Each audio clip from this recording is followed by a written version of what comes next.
Hello, everyone. I'm Rose Mulugwani. I'm one of the national coordinators of our organization in South Africa, the SASDI Alliance, affiliated to SDI.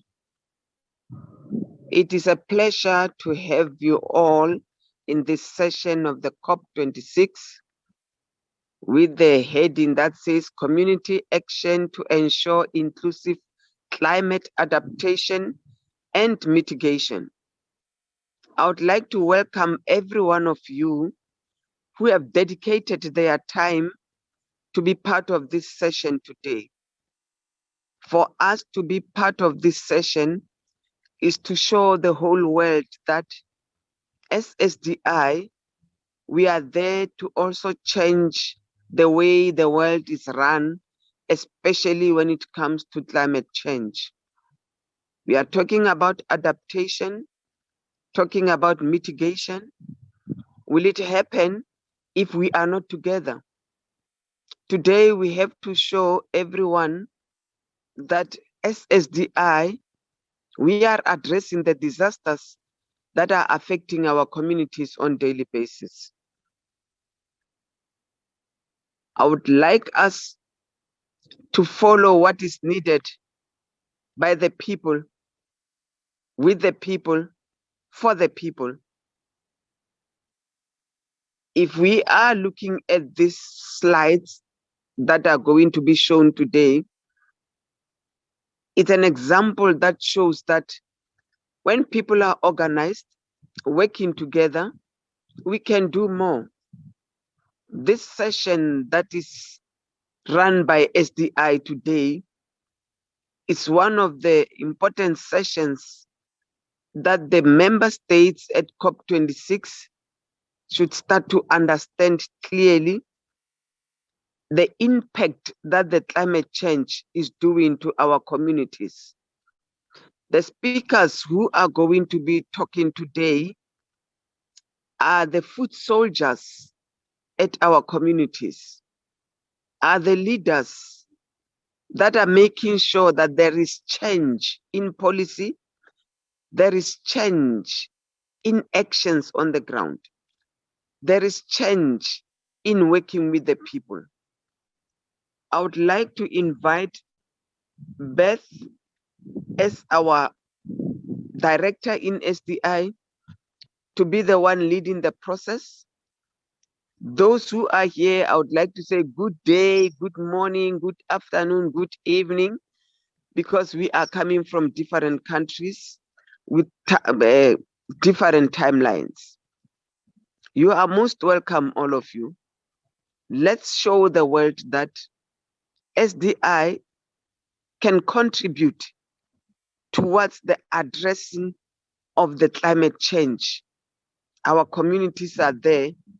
They need the partnership that will work between member states, the partnership that will work with the communities. Member states who are meeting there in Glasgow, talking about climate change, should understand that every time when they talk about climate change, they also talk about our people.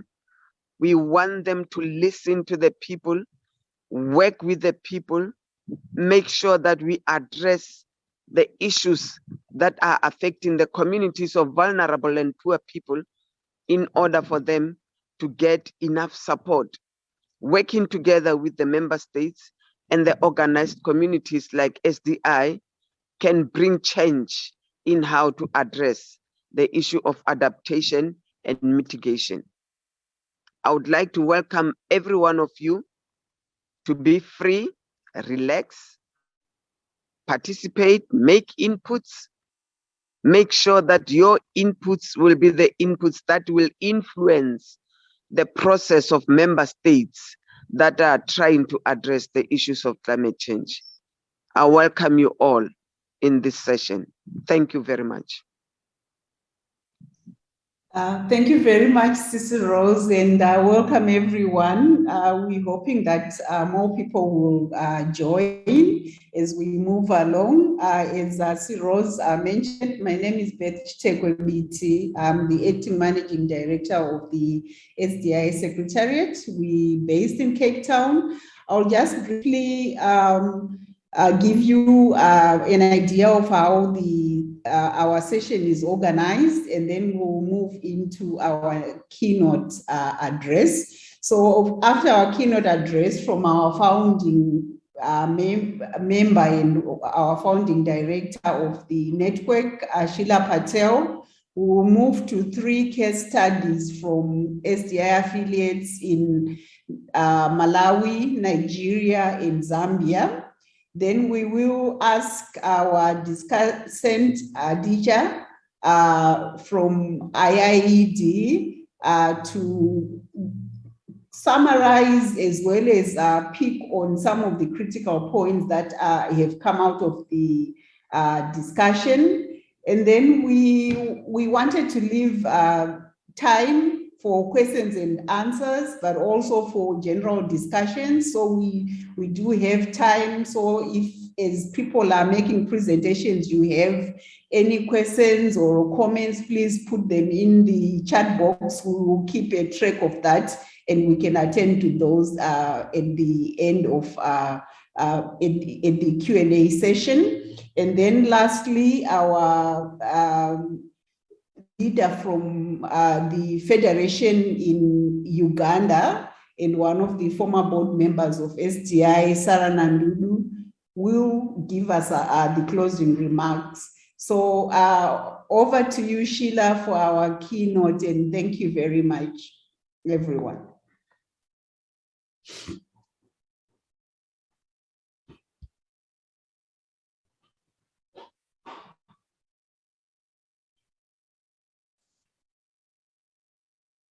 Sheila, just checking you are unmuted.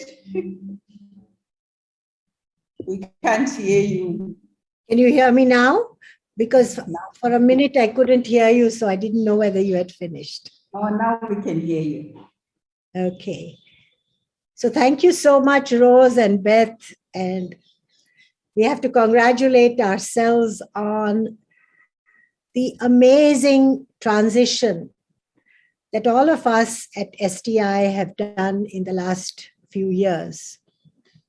For those of you who don't know SDI, SHAC or Slumdwellers International was set up in 1996 to explore ways by which communities of poor people living in cities, denied infrastructure, denied the right to live in the city, could begin to create a voice that would make a representation to demand participation in the city and move away from the sense of isolation and marginalization in which they were trapped.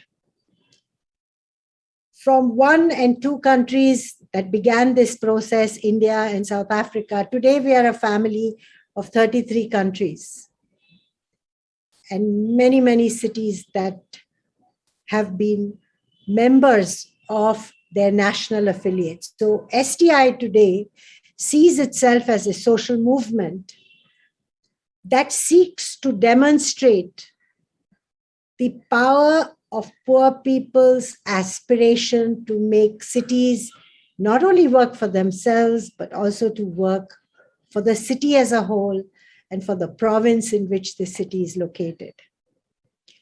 For the first 2 decades of our work, we focused on stopping evictions, on getting basic amenities, of demonstrating ways by which poor people could be participants, designers, managers, and maintainers of their townships and their communities.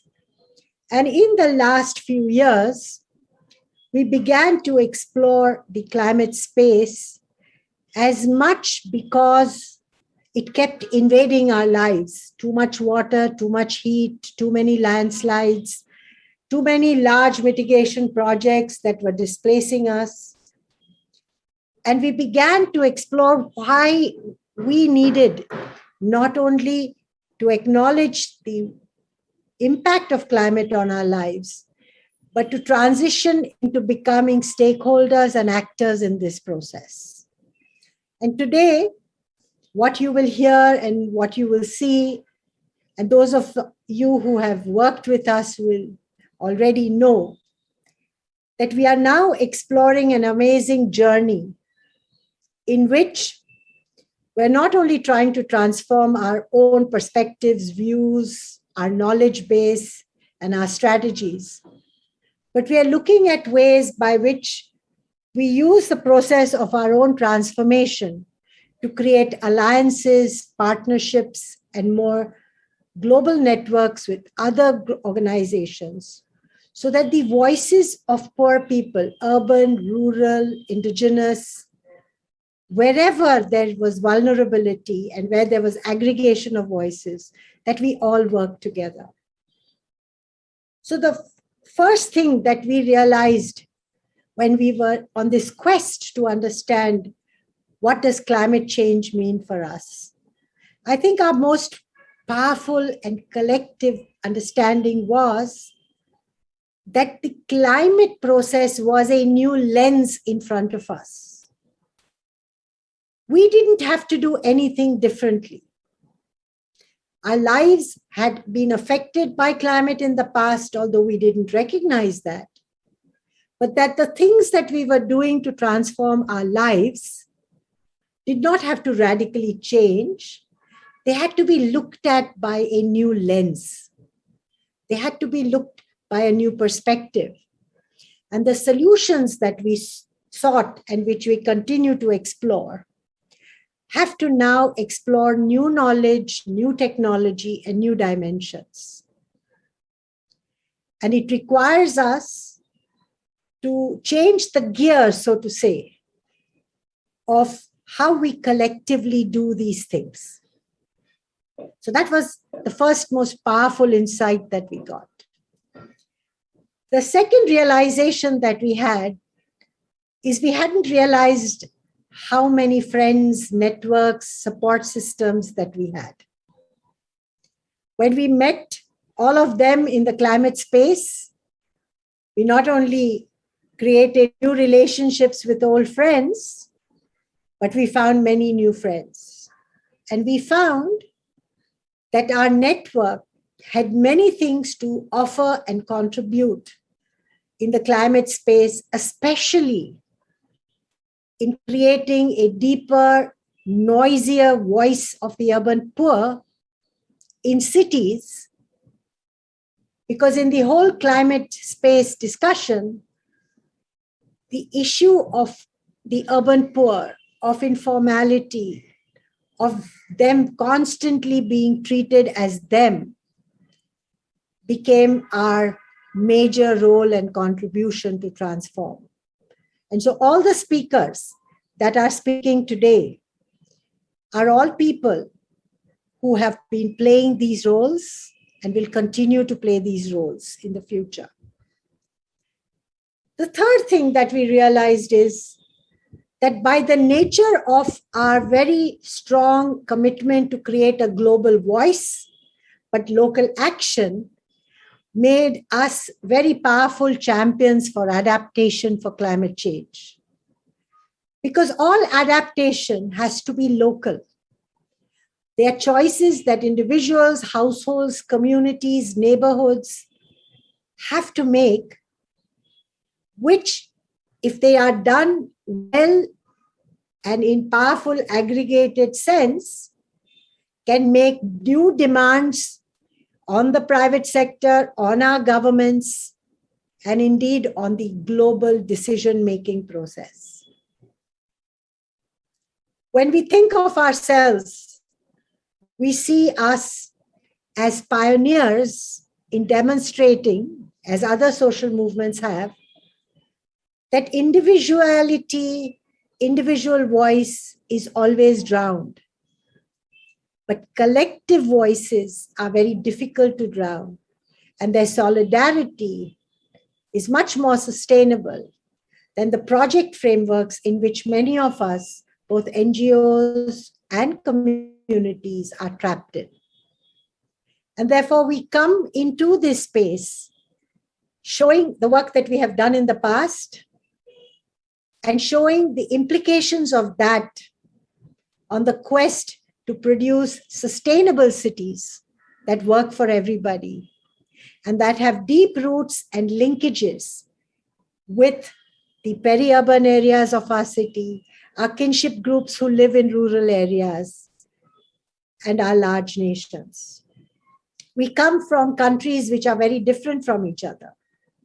But we find that the problems of the poor, the problems of how women solve these problems, how communities and neighborhoods identify these issues are common.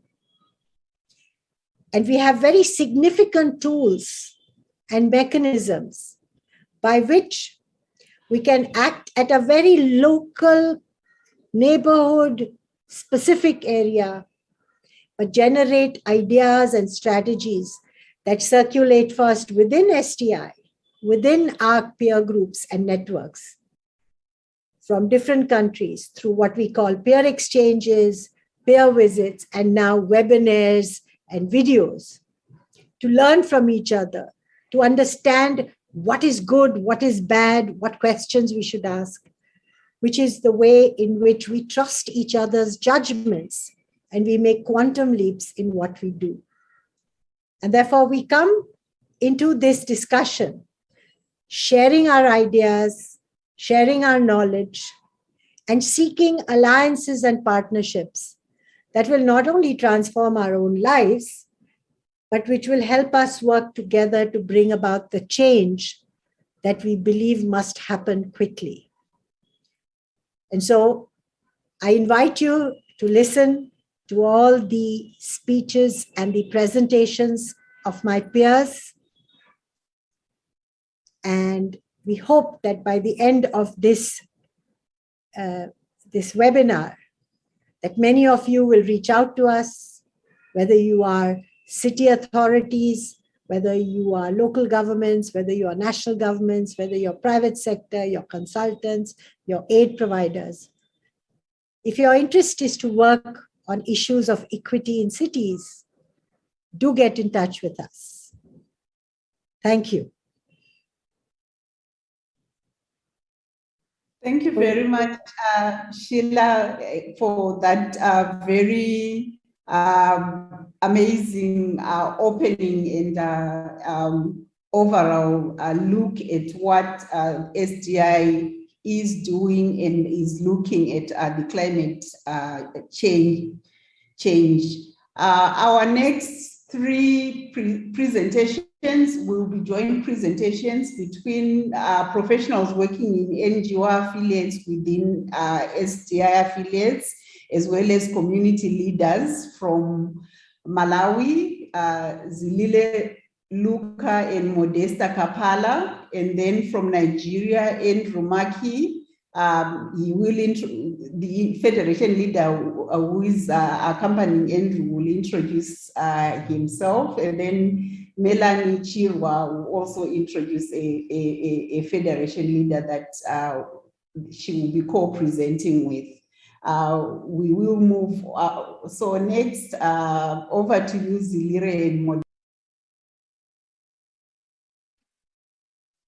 Thank you so much. As the moderator has said, this is Zilile Luka from the Center for Community Organization and Development. I'm with my colleague, Masao Konamaona.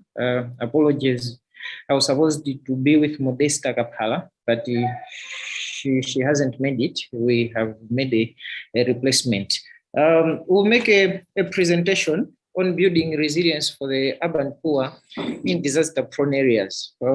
This presentation is based on the project that we implemented in partnership with STI. By the way, we are an affiliate, a local affiliate of STI in Malawi.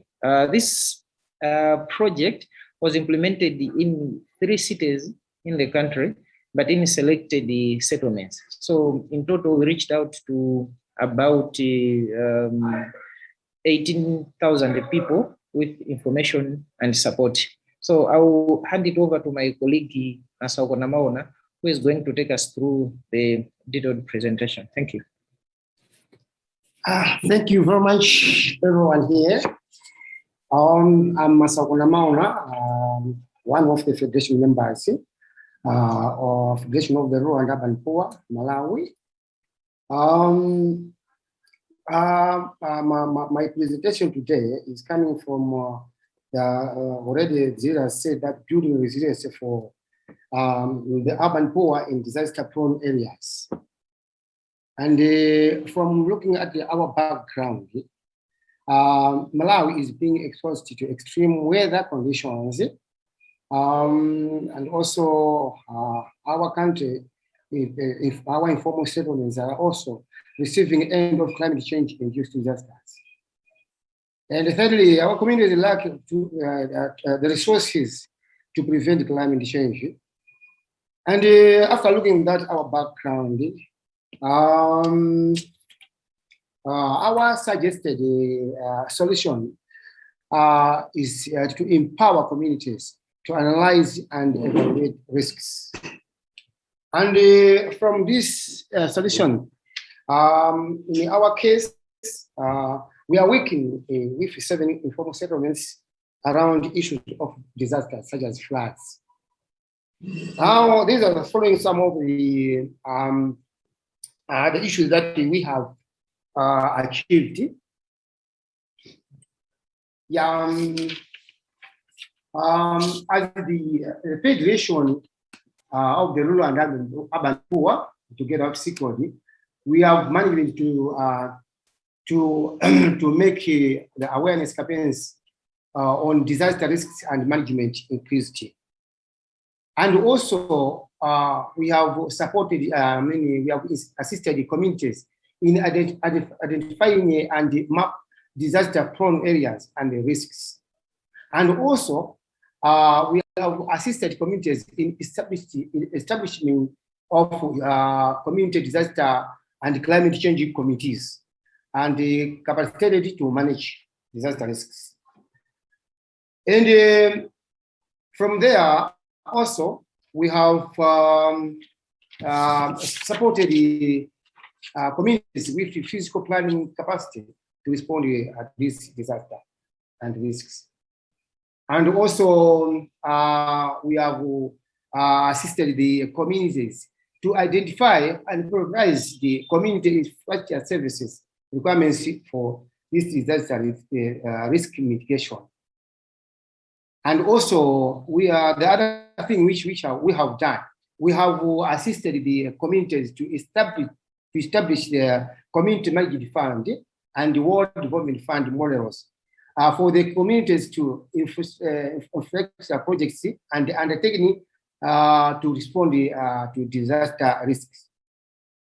And also, we have been doing stakeholders meetings here, engagements with our government and the private sectors to lobby for more funding and support to the community-led initiatives. And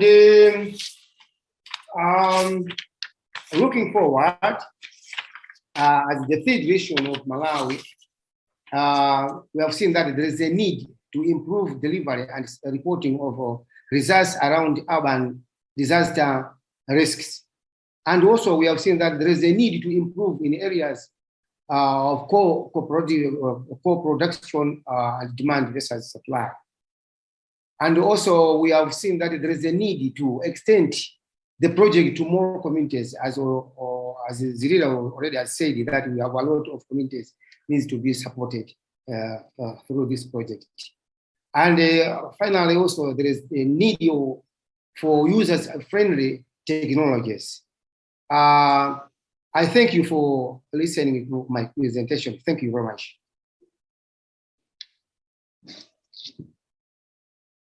Thank you very much, Malawi. Our next presentation will come from the Nigerian Federation. Andrew, over to you. Thanks, Beth, and thanks, everyone. My name is Andrew Mackey. I'm co-director of Justice and Empowerment Initiatives, or JEI. And I'm here today with my colleague, Mohammed Yunus. Hello, my name is Mohammed Yunus. I'm from Nigerian Informal Settlement Profession, from Ajuromi LGA local government area, and I'm from Oridilu community. Thank you. And it's really a pleasure to be here with all of you today to talk a bit about our climate action journey. And I'll say it's a journey because our presentation will really be explaining a little bit about how our work has evolved since 2017, 2018, around climate action and resilience here in Lagos in particular. I'll give a little introduction and then hand over to Eunice to explain more about his own experience. But everything that Sheila said earlier today about the role that we can play in climate action work, I think very much frames the work that we're doing on ground here in Nigeria very well. So starting back in 2018, 2019,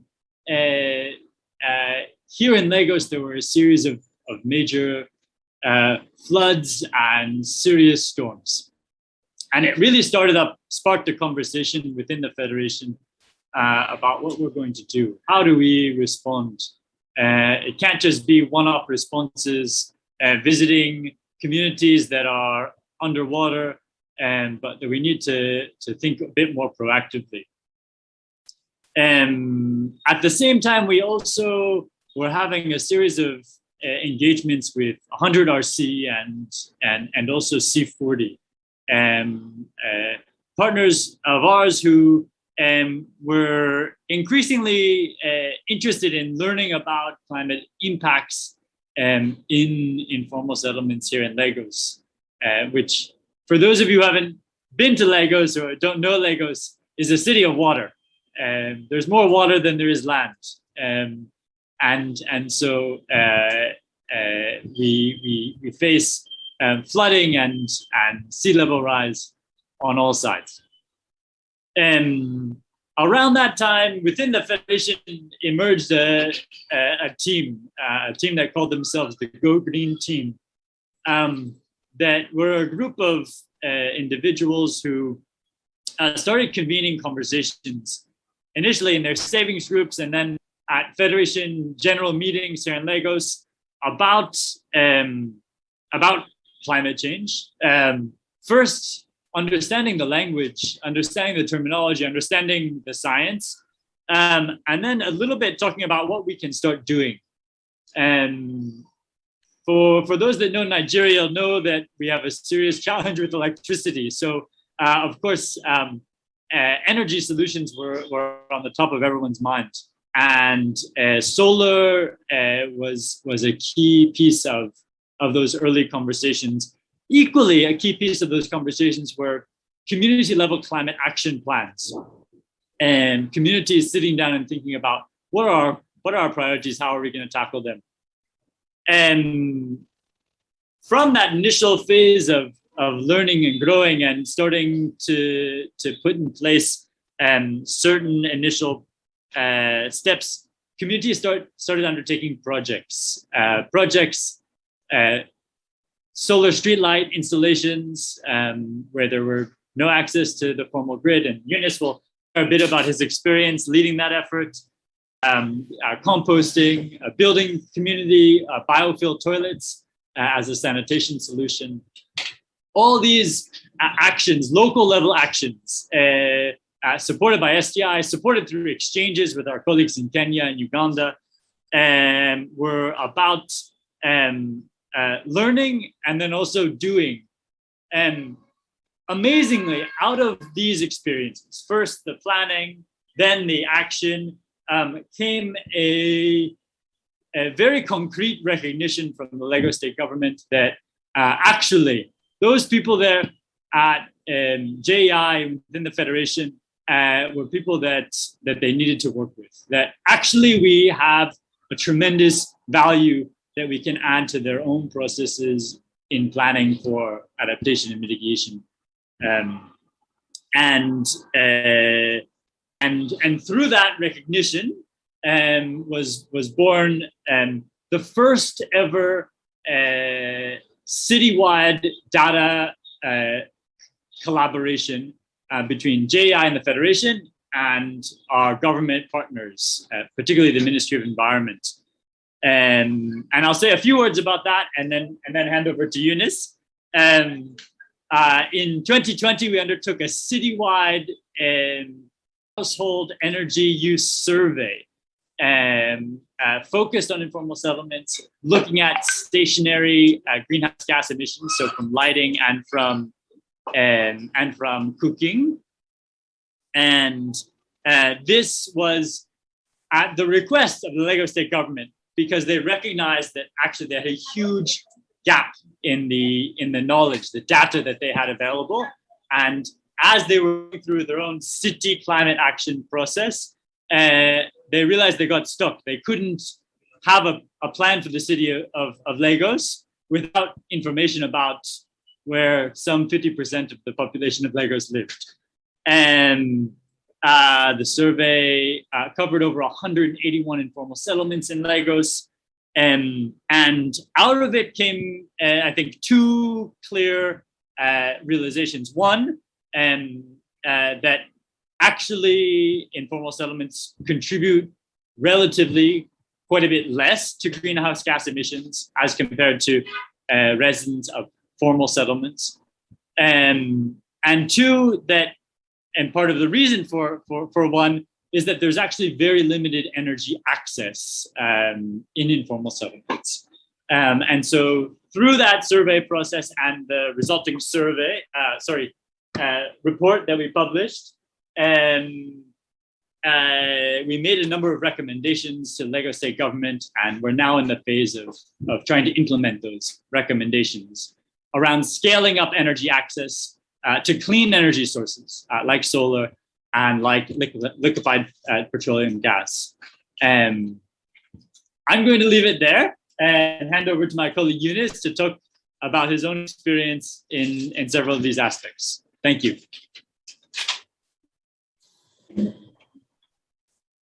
I'm pleased to talk about this citywide survey that we carry out in 16 local government area of Lagos State, and nobody can do it except we in the urban poor area. Even the government gave us kudos by doing so, because they feel they cannot do it, they cannot do anything without being carried on the people in the rural and the urban areas. And we are on the front lines of the impact of the climate change. Therefore, we are also part of the solar solution. This survey made us to have good interaction with the government together with the Ministry of Environment. And we made people to realize that LPG is the solution to the climate change.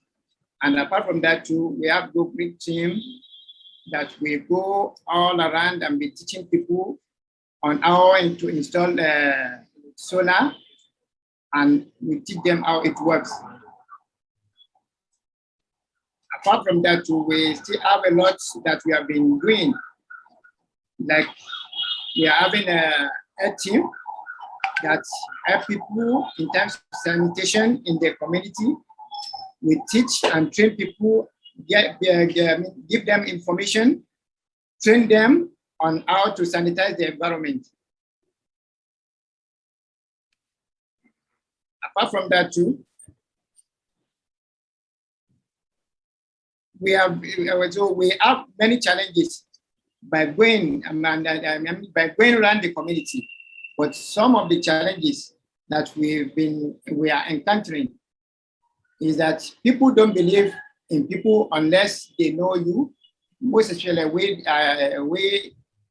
the urban poor. We interact with the people, and apart from that too, if any government official came to them, people feel that they are coming there to do surveillance or to plan on how to evict them in their communities. So we are there as their representatives, and we make our presentation to go, and we carry the people along. We do our we make our final report, and we present to the government, and everybody is pleased with the outcome of our report. And from the report, even we made the government to realize that we pay for the darkness and the light we use in our communities, whereby the alternative is to provide prepaid meter to the urban poor. So thank you very much, and look forward to your question. Thank you, Andrew and Mohammed. And thank you for keeping to the time, watching the clock, and we're doing really well. So over to you, Melanie, and I'm not sure who the Federation leader you are co-presenting with, but over to Zambia. Okay, thank you very much. Good afternoon, everyone. Good morning and good evening, wherever you're tuning in from. My name is Melanie Chirwa, and I work with People's Process on Housing and Poverty in Zambia, together with the Zambia Homeless and Poor People's Federation, and we are SDI Zambia. And I am here with Bernadette Nkoma, and I'm a youth leader and also KYC TV team member in Zambia.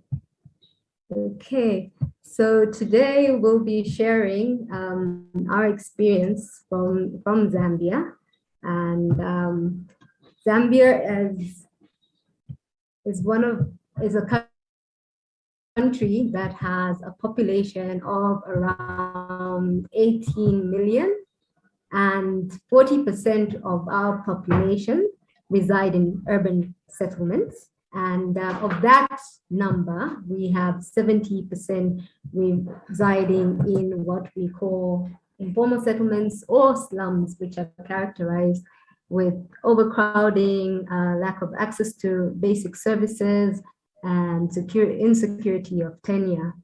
So Zambia has been experiencing serious climate-induced disasters such as droughts, heat waves, and floods. And as we know, we've heard, people living in slums or slum dwellers are the majority in the urban areas, and they suffer the most because of the vulnerabilities that they experience due to the lack of services. So, which is showing a flood. I don't know whether you can still hear me clearly because my connection is a bit unstable, but yes, we have an informal settlement called Kanyama, which experiences perennial floods, and this results in many challenges where we have many waterborne diseases resulting from these floods, and families becoming homeless due to the floods.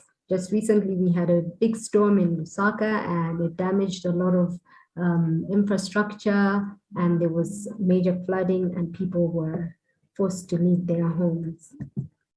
We've also had, so in terms of our work, in terms of building resilience, we've been working closely together with the Zambia Homeless and Poor People's Federation and our local authorities and other partners.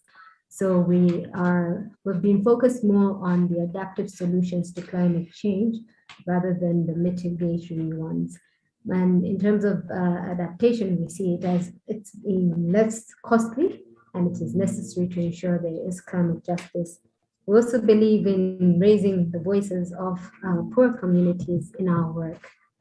And some of the interventions we have taken in order to address climate change is that communities have engaged in sack gardening and used organic waste and that they get from their kitchens and doing their backyard gardens, and the sack gardening has helped them to improve their livelihoods, improve their nutrition, and of course, reduce the waste that they have been producing in their homes and around. because we do understand that with climate change, it also decimates livelihoods. So that's one area that we've been focusing in terms of adapting. We've also supported just within this year communities with loans to support them in terms of their small businesses and the different households to be able to remain resilient even in difficult times. We've also supported the youth in terms of empowerment, so empowering them with different skills and also with skills to do with communication so that they're able to communicate their stories. Other than that, we've looked at issues of climate resilience and resilient infrastructure, and we partnered with Stanbic.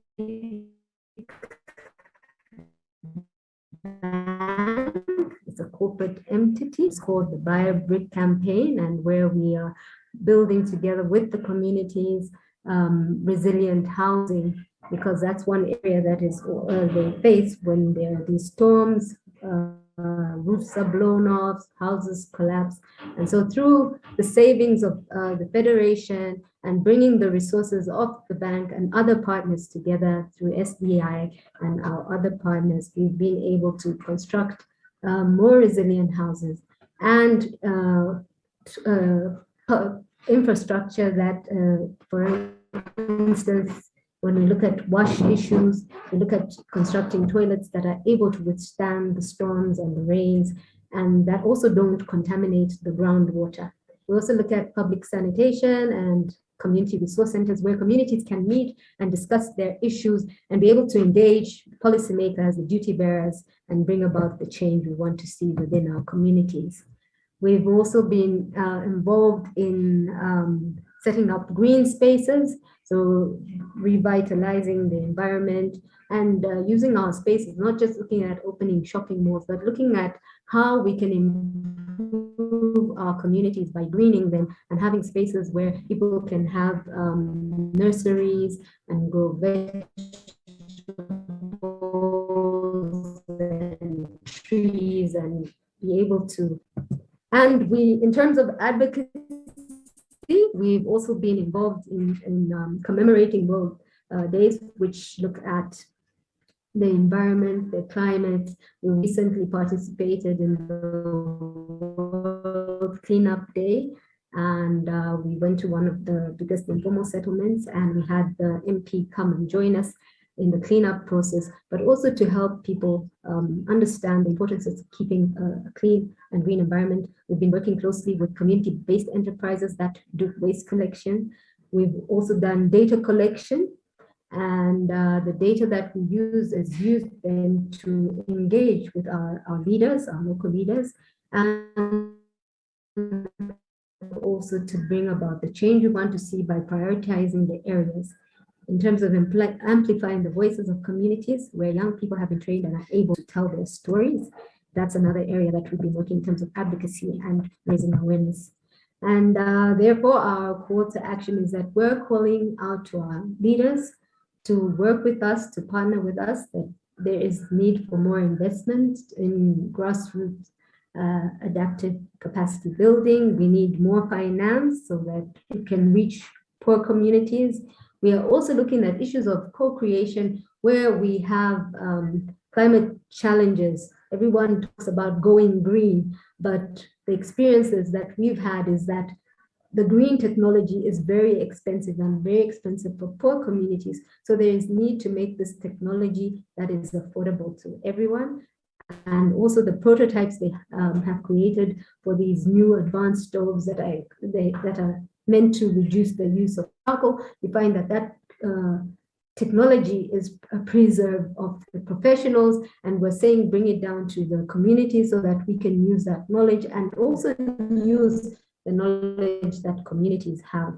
And of course, we continue to say we need to raise the voices and create platforms where we can be able to talk about policies, talk about the action that we can take together jointly.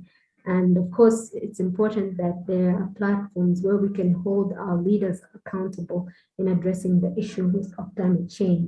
I will now hand over to Bernadette so she can share her experiences as a young person and as a community leader. Thank you. Okay, hi everyone. So I think I'll continue where Melanie ended. So climate change, like right now, is what the world is talking about. It can be in any form of floods, it can be droughts, it can be damage, it can be disasters happening around. And this time people have resorted into climate resilience until they find some other means on how they can fight this climate change that is happening right now. And mostly in our communities, what I've observed as myself as a young person is most communities, mostly what hits it are floods. And you find like most of the times if there's a heavy downfall of rain, there'll be floods everywhere, and houses, there are no proper drainages that can at least sweep away the water and everything. So, and it becomes a challenge to people around, and more especially a young person, like a youth, somebody who goes to school, somebody who is doing his or her own business on the ground, and you find it's flooded and you've got nowhere to go, you've got no proper road, and mostly if we have this pit-like trees around and they become full and you get all those waste inside and goes into the water, and you've got little children around. And you know, in the communities, when you have little children, no matter how much you stop them, it'll still be a problem. And it has, like, people in the community have little or no knowledge about climate change. You'll find if you ask a person what climate change is, they won't really tell you what it means. They don't even know what it means. So it's up to us as the youth to sensitize in our communities and let the people know the dangers of garbage, throwing garbage anywhere, the dangers of using these sources of energy that is not allowed, the dangers of using charcoal and cutting off trees. And we need to sensitize. And for that, we need to work with our community leaders. We need to work with people of like the government, and they should include us in everything they do, in their planning. It can be in there, everything they say, okay, this is what we're going to do to stop the climate change that is happening right now. And the other thing is, people tend to throw garbage anywhere and not minding what it would do in the end, what harm it can cause to the people around, what harm it can cause to the soil, and what harm it cause to the things on the ground.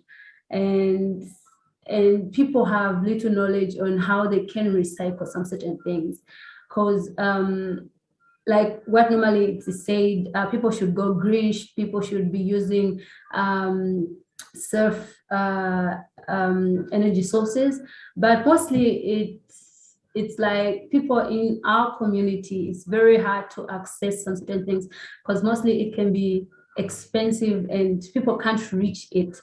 So it's very important for us people and the local leaders to, we should, as us youth, we should engage our local leaders, and they should try to put us in, and we should know the way forward. As the youth right now, what I'm saying myself is like to the leaders of COP 2016 is, I would love to, if you could involve the youth in your decision making, if you could support the youth with necessary resources resources that they need to go out in the community, sensitize in the community, to do data collection in the community, to do enumerations in the community. It would be great if you could involve the youth, because the youth have a lot to offer, and we ourselves, we've got a lot to lose as well, because the world right now, it isn't the way it is, like the way it was 30 years ago, and it is changing and changing and changing. So I would love if youths are more involved in such programs, and thank you very much. Thank you so much, Melanie and Bernadette, and Bernadette for championing that clarion call that young people have more to lose if we don't address the climate change. Ariana and I are going to swap sharing the screen so that she can take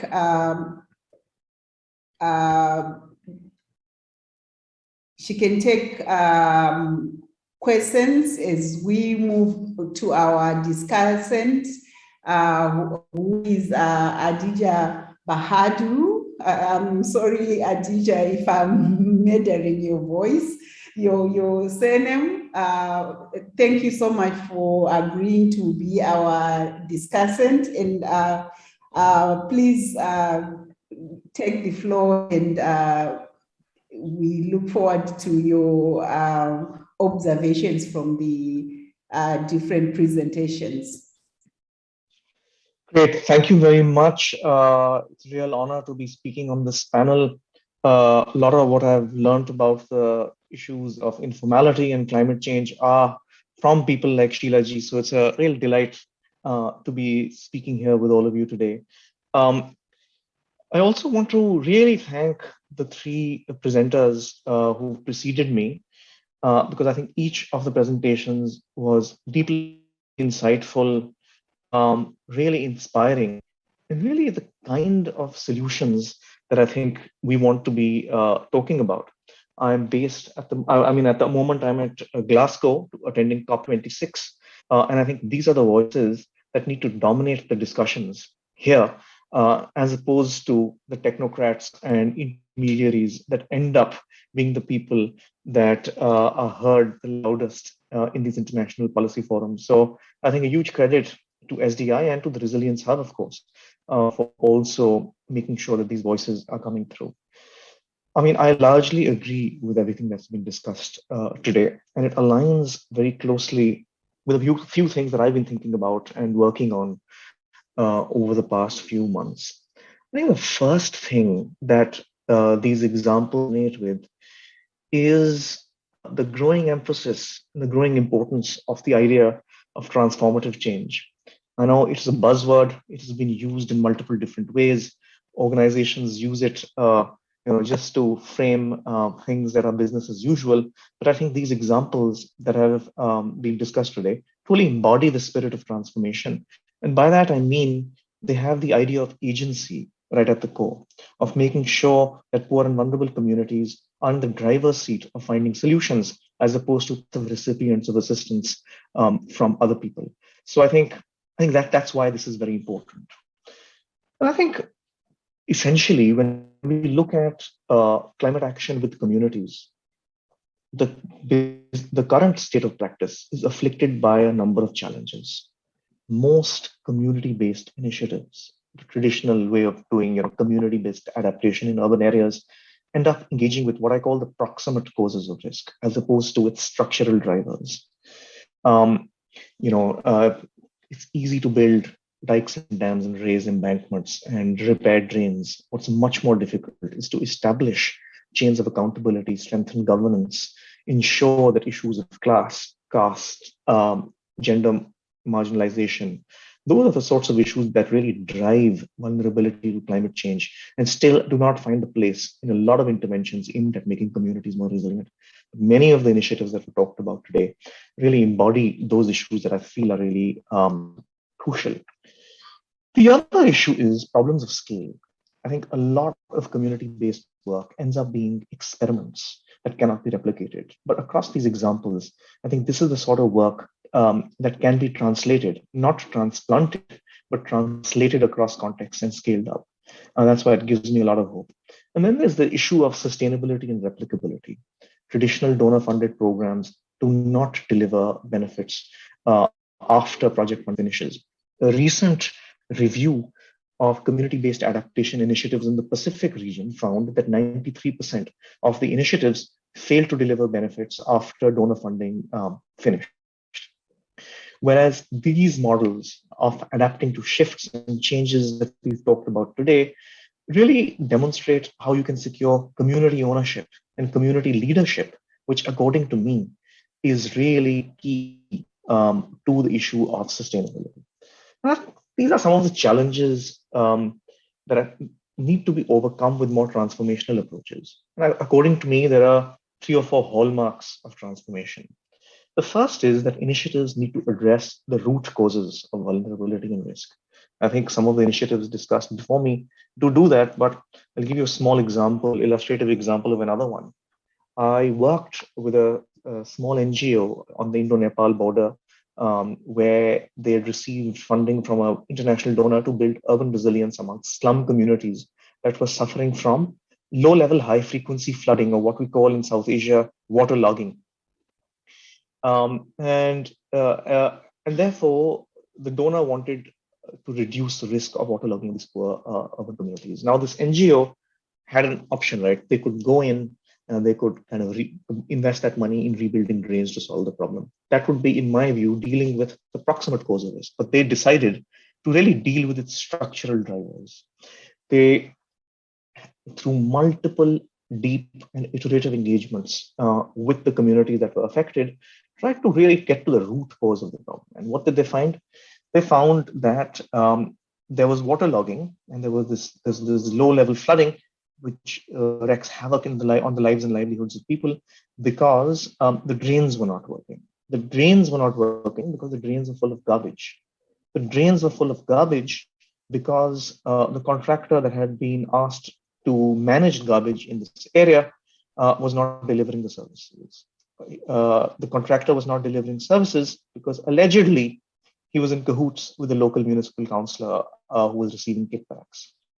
So the NGO decided to tackle this political issue that lied at the heart of this practical problem of flooding, as opposed to just building drains. They mobilized communities. They put pressure on the local municipal body to provide the services that were due to these slum dwellers. And in the upcoming municipal council elections, the community really understood the pernicious hold of this municipal councillor on their neighborhood and replaced him with another councillor that was much more sensitive to issues of resilience and helped find more systemic solutions to this quite practical problem. So this is a demonstration of how sometimes these issues of risk and resilience have deeply political that need to be tackled, that need to be engaged with. And I think a lot of the speakers tip the hat to this issue. I think another crucial issue is delivering lasting change that sustains beyond quote unquote a project. And I think that comes through a couple of things. It comes through building local institutions, and it comes through building local capacity. Catalyzing local capacity, really, because I think there's already a lot of local capacity that just needs to be mobilized in the right direction.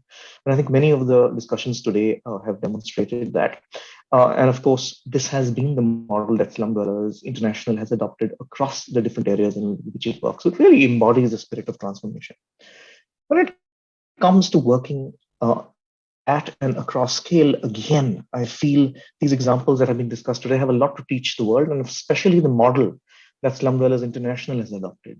Let me tell you what I mean. I think it's actually really remarkable that the basic unit of SDI's work, and I feel a little embarrassed talking about this with you, Beth, because you know this more than anyone else, is a local congregation at the level of a slum, and then these federations are linked at the city level. Cities are linked to each other, and then countries are linked to each other. That way, a unit at the very local level is federated to the international level, giving it an immense amount of influence and ability to shift policies and change the discourse, which is what SDI has done successfully. And I think this really embodies how you can be local, but also be global, helping overcome the problem of working at and across scale that afflicts many community-based initiatives.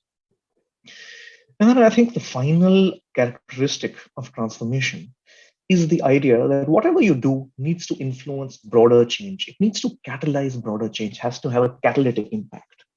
And again, I think there are lots of examples of this. And Sheila is from Gujarat, and I'm sure she's familiar with the model of Seva that began in a couple of cities in Gujarat, in Western India, spread to other states.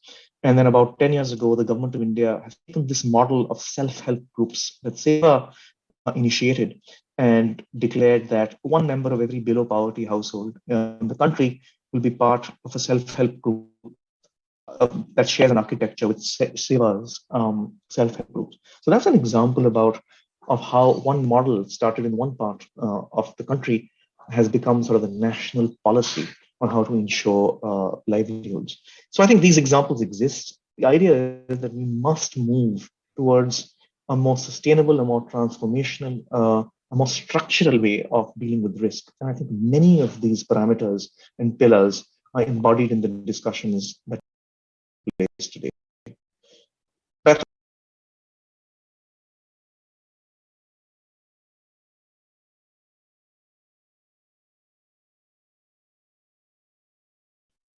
I think you can certainly go. You have 5 more minutes, Adija, if you still. Wonderful. I think while I really enjoyed the presentations today, I think what sometimes gets overlooked by all of us, working with vulnerable communities, is an appreciation of how much of an influence urban planning still has in determining. And if we look at the current landscape of how urban planning has influenced risk and resilience in cities, they've done basically 3 things. Urban planning can influence what is built, how it is built, and where it is built. And there are small examples of this where we've seen elsewhere. So for instance, Ahmedabad in Gujarat in India is afflicted with heat waves. They've come out with a new city resilience strategy earlier this year, in which they underline the importance of green areas, indicating that including an emphasis on what is built in urban planning instruments can help ameliorate the impacts of climate risk. So yes, there are some positive examples, but by and large, the big problem with using urban planning as an entry point for building urban resilience is that urban plans really consider only the formal parts of the city and overlook the vast amounts of informal areas in which most of the population of many cities lives. And in most cities, most of the vulnerable population lives in these informal areas. And so I think urban plans really don't acknowledge the informal nature of cities in the global south by and large. They also fail to really accommodate an understanding of how the informal sector can play a massively useful role in reducing risk citywide. Many of the critical services that a city receives to become resilient are provided by people working in the informal economy or pass through areas that quote unquote are informal. And therefore, I think the time is right for urban planners to really recognize the value of the informal sector and think of them as partners. And there are some really interesting case studies that have taken place to demonstrate this. I think one comes from Indonesia, where a formal new metro system was designed and installed, and the existing informal transport was sidelined and fell into disrepair. But the metro system had far lower levels of ridership than all the models from all these German engineers and consultants had predicted, on which the financial projections of the metro system were based. And that was because they found that there was no last mile connectivity, because this informal transport system that provided that last mile connectivity had fallen into disrepair and was kind of ignored and sidelined. And so they actually went back and catalyzed and rejuvenated the informal transport economy and help them link into the metro, really demonstrating the critical importance of informal livelihoods in the urban ecosystem. And I think there are some structural challenges as well with the current planning regime. There are issues of equity, and this is the issue of equity is very wide. But I know Ananya Roy always talks about how urban plans end up reinforcing gender inequalities because they recognize the right of men to occupy parts of the city more than women, and therefore accentuate these fractures that already afflict urban lives.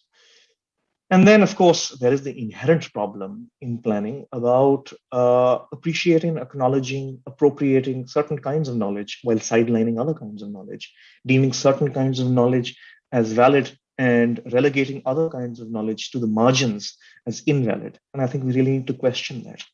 And more specifically, and Beth, I promise I'm going to stop now in 2 minutes. I think there are 3 things that we need to do to really rethink planning. One is planning needs to help, planners need to embrace informal knowledge, right? And again, I feel embarrassed talking about this at an event hosted by SDI because all of you have spearheaded this whole approach to empowering people living in informal areas to self-survey, to survey themselves, make themselves seen to urban planners, which has resulted in remarkable policy shifts in countries across the world. Suddenly, so in some countries, planners realize that it is much better to provide services to slums instead of demolishing and relocating them. In others, slum dwellers have had a voice in decision making because suddenly there is data to back up their claims. So I think we need a much faster, much bigger replication of self-enumeration type work that SDI has done by other actors across the world. And it needs a much more formal recognition in planning processes across the world. Second thing is planners need to embrace informal actors much more actively. They need to think of informal people living in informality as crucial partners in development. And again, this is not just a waffly value-laden statement. I think there are really practical ways in which this can be done. One of those examples is expanding and building up the current body of practice on including barefoot planners and architects in slum development exercises. We've seen flashes of how this can happen really effectively in countries as diverse as China and Swaziland, when members of local communities partner with planners and city governments to broker trust between marginalized people living in risk and those who have the power to make decisions on how a city is built and how it functions. The third thing is really embracing informal practices, acknowledging that a city, at least in the global south, ticks as an operational and is operational because of the activities of the informal economy and people living in informality. Once again, not purely a value-laden statement, and there are lots of practical examples that can be replicated.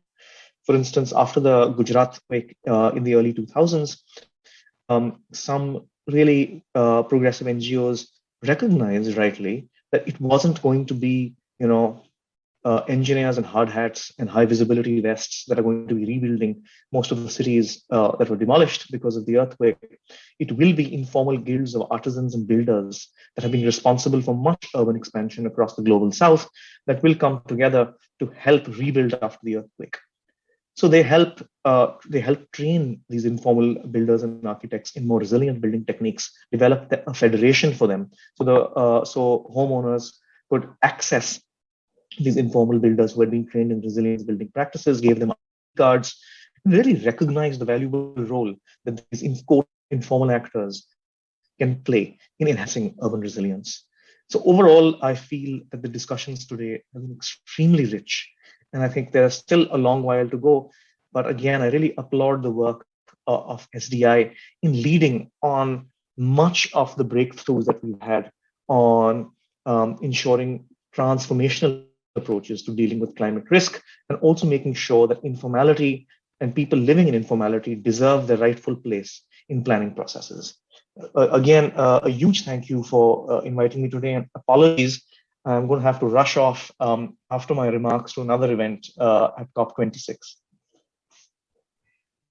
Thank you so much, teacher. And your discussion really resonates with all of the presentations, but also our experience. I most took to your characterization of the deficiencies in planning and how we continue to use the word building up better when we are ignoring a huge part of the constituencies that should be included. And we appreciate that you do have other prior engagements. So please feel free to leave, but we just wanted to say thank you very much for taking the time and for offering your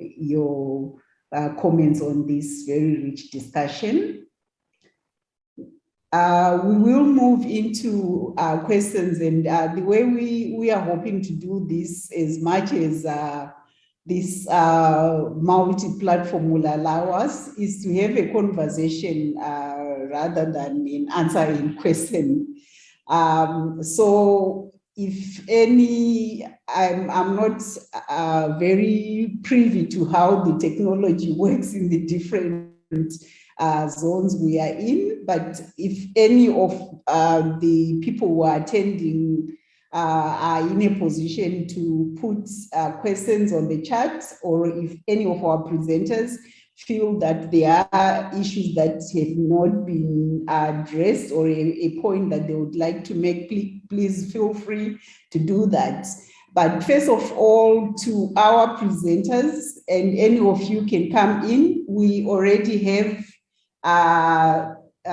two questions from the chat.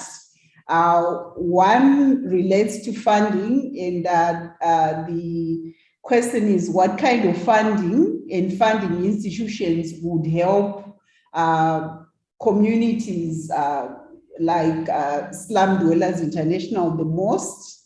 And then the second one is, how do you propose that political support for resilience be mobilized? And I'm assuming political support that actually makes a difference for communities such as those that are part of SDI across the network.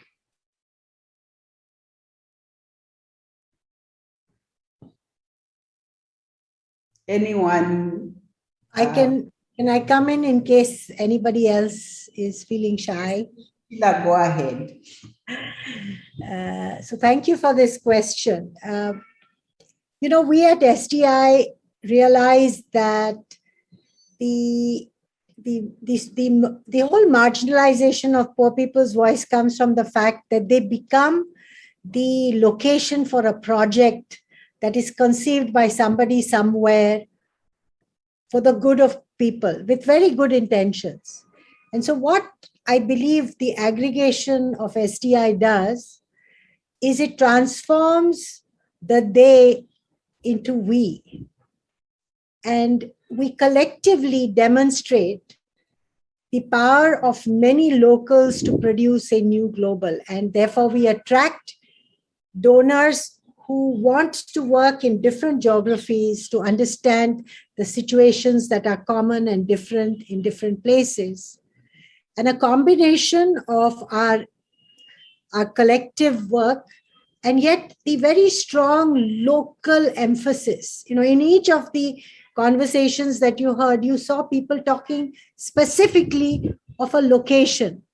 What we didn't get an opportunity to do, because of the format in which we often get trapped, is how that one small, modest, experimental process becomes a precedent that travels not only through SDI, but impacts the way cities behave, the way in which governments behave, the way in which global institutions relate to different things. And I think, Beth, somewhere we should do something related to that.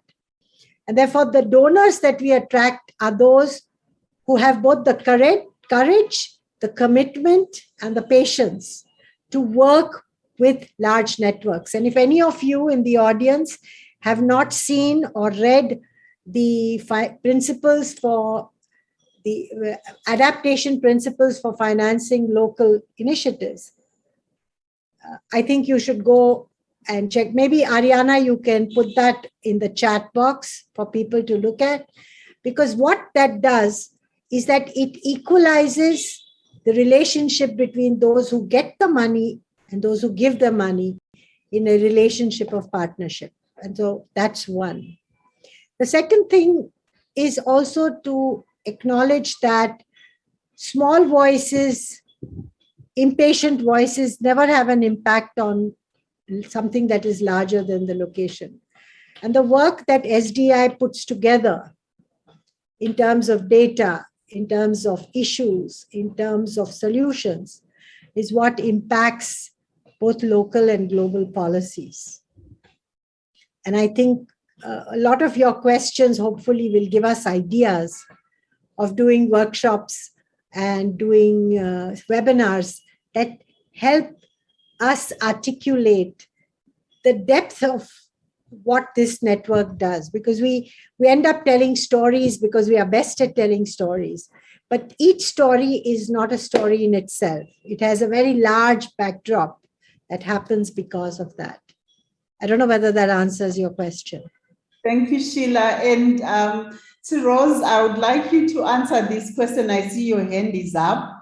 Is there a specific message from Africa Aid and Poor to COP26? What do the communities in Africa want? So here, so Rose, you are representing all the communities in Africa. What do you want from COP26? Thank you very much, Beth. I think we have been attending different COP meetings, and always the member states are talking about addressing the climate change issues. We go back to our informal settlements, we don't see any change. They are spending lots of billions and trillions telling each other that they are addressing the issues that are affecting the people. But the more they talk about addressing the issues, is the more vulnerability continues to our communities, especially in Africa. So what I'm trying to raise here is that we would like to see the member state changing the way they talk about supporting the vulnerable communities. We want the member state to sit down with us, especially organized communities, and listen to us, working with us, addressing these issues together. Because when you look at a lot of informal settlements are growing. Every day there is a disaster. And the member states in different countries, their solutions to that issue is evictions. But now if we come together, come up with the way of working together, the real partnership, because we do have challenges at our communities, but we also have solutions on how to address those challenges. The only thing that is needed is the partnership that is inclusive, the structural arrangement within municipalities and national government that includes the people, because the people are the one who are affected. The people in informal settlements and slums are the ones who are really being affected by these disasters. So we want the practical, inclusive partnership, the financial mechanism that will address the real needs at community level.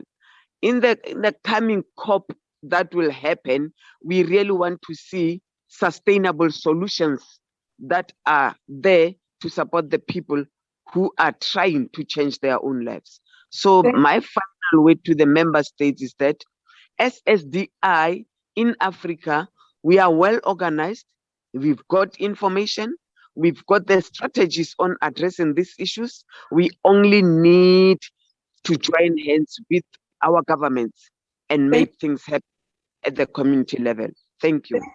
Thank you so much, Rose. We have, unfortunately, we only have 5 minutes, and I would like to ask Sarah to close for us with some closing remarks. I just want to thank all of you that attended. We are available online, and please search if you want to contact us. We definitely are open, as we say in Zimbabwe, where I am from, open for business. So Sarah, over to you. You just have 5 minutes, Sarah, so if you could keep it short. Thank you very much, Beth. I apologize. I think my video or my picture may not be so clear. I think it's because of where I am now. However,